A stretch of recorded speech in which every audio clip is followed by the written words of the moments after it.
Saudações, paz e bem. Em respeito a quem me vê, eu não vou ficar enrolando não. Já vou direto mandar com a real. A real é uma análise feita no excelente Moore Alabama sobre dois economistas muito bons que estão prevendo desastre. A Europa vai quebrar, aliás está praticamente quebrada. Eu vou até mostrar uns vídeos do Caio Alemão no fim. E os Estados Unidos vão quebrar junto. O Japão já está quebrado, certo? Ou seja, está muito ruim, mas vai piorar bastante. Vamos falar sobre isso. Muito bem, citando as frases do Bernhard. Hoje, Ives Smith, do Naked Capitalism, escreveu sobre a inevitável crise financeira. Durante meses, isso é o que ele disse, estive confiante que a Europa sofreria uma crise financeira e uma depressão, como uma catástrofe da economia real, acompanhada por quebra de mercado. Pode não ser tão grave e duradouro quanto 1929. Durou 10 anos. Mas a amplitude significaria que não haveria uma recuperação rápida, como a de 1987, ou a da crise de 2008, certo? Embora isso parecesse uma experiência financeira de quase morte, ou mesmo fatores que a tornaram mais agudas em muitos aspectos também tornaram mais fácil para as autoridades identificar e fortalecer as principais instituições que sofreram golpes abaixo da linha d'água, a situação continua sendo muito ruim. Perfeito? Discutiremos a rápida aceleração da crise da economia real, exacerbada pelo aperto de um banco central com praticamente a única linha de defesa contra a inflação, que é quase inteiramente resultado de um choque de oferta multifacetado. O que ele está querendo dizer em economia é o seguinte: a única coisa que os governos aprenderam a fazer é diminuir a demanda. Como é que você faz? Como é que você diminui a demanda? Aumenta os juros para as pessoas não terem dinheiro para consumir. Então você diminui o consumo, reduzindo o salário e aumentando os juros sobre compra.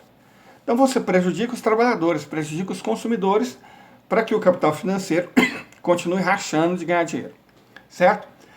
Então, o que deveria ser feito, em última instância, é incentivar a oferta, aumentar a produção de minério, de fontes de energia, de comida, de produtos industrializados. Mas isso é economia industrial. O Ocidente desaprendeu a fazer isso. É totalmente dependente agora do capitalismo financeiro. Vamos lá. Continuando.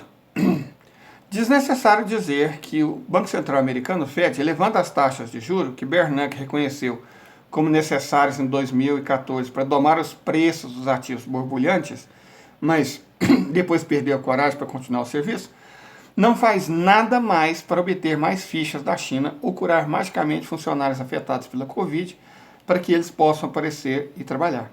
Mas vai atingir todos os tipos de especuladores e empresas financeiras que erraram suas posições na taxa de juros. Ou seja, é aquilo que eu disse.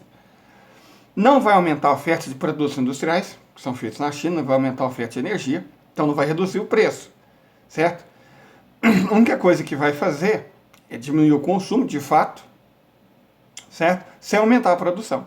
Então você vai pegar uma situação crítica de crise e vai piorar ela, para que os banqueiros, esses sim, e os financistas ganhem dinheiro. É aquilo que a Líria Porcão chama de mercado. Entendeu o que é mercado? São as pessoas que nos roubam a custa dos nossos impostos. Bom, vamos lá. O segundo aviso veio de Nouriel Roubini. Nouriel Roubini é o cara fodástico que previu a crise de 2008.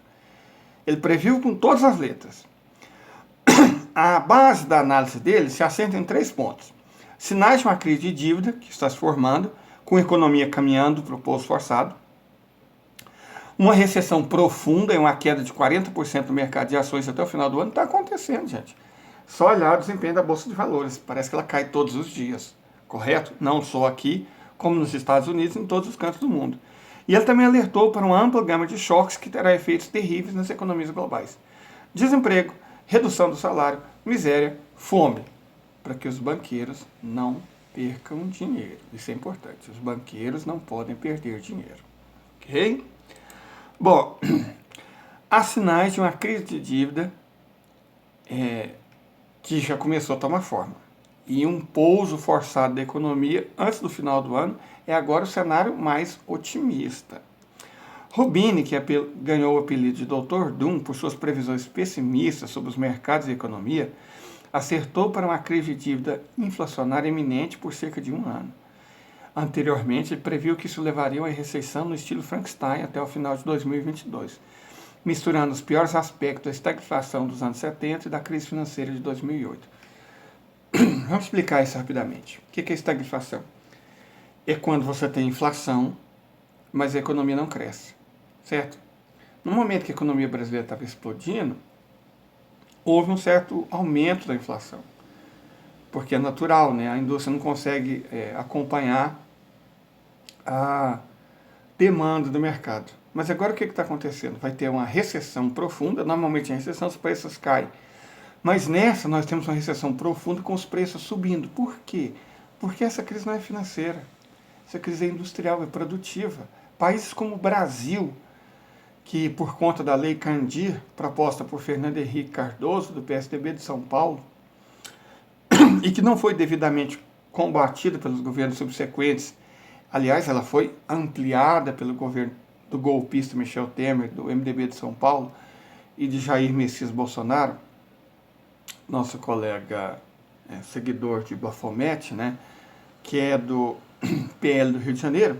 Quer dizer, o que esses governantes fizeram? Com esse negócio de agronegócio, de mineração, está retornando a economia brasileira para a idade da pedra, para um nível de país africano subdesenvolvido dos anos 1980. A indústria, que é o que importa nesses casos, está sendo morta, ok? Para que o agro ganhe dinheiro. Ou seja, os sinais do colapso financeiro estão aí. É isso. A crise estagflacionária está chegando. E qual é a questão da crise financeira de 2008? Criou-se dívidas enormes que não tinham como ser paga e alguns bancos tiveram que quebrar. O problema é que essa dívida hoje está 9 vezes maior, certo? A dívida global, a dívida total do mundo, ela está se aproximando de 300 trilhões de dólares. É muito dinheiro, gente, é muito dinheiro, é uma quantidade de dinheiro incalculável. Não tem como pagar uma dívida desse tamanho. E vamos sempre lembrar das palavras de Michael Woodson. Se uma dívida não tem como ser paga, ela não vai ser paga. Quais as consequências? É melhor nem comentar. Certo? Então, a questão é, os bancos centrais estão fazendo alguma coisa para isso? Nada. Eles estão garantindo que os donos dos bancos, que o mercado continue ganhando dinheiro. Economia real que se lasque. O problema é que nós somos a economia real. Nós, os trabalhadores, os pequenos comerciantes, os agricultores, certo? Essas pessoas são a economia real. Então, para que os donos de banco, para que os grandes financistas ganhem, toda a população, nós, vamos nos ferrar e muito. Então, resumidamente, 2022 vai terminar horrível, mas vai ser o melhor ano até 2023, que, portanto, vai ser muito, mas muito, mas muito pior. Estava ruim com Covid, piorou imensamente com as sanções da Federação Russa, que, por sinal, está indo bem, obrigado. Né? Nós aqui não, porque nós somos economia agrária, exportadora e dependente. Os Estados Unidos e o Ocidente estão numa situação ainda pior. Então, o que eu posso desejar? Que Deus tenha misericórdia das nossas almas, é só isso. Se cuidem, se inscrevam no canal, curtam, compartilhem. E orem, rezem, seja o que vocês acreditam que for. É preciso alguma fé, porque senão estamos lascados.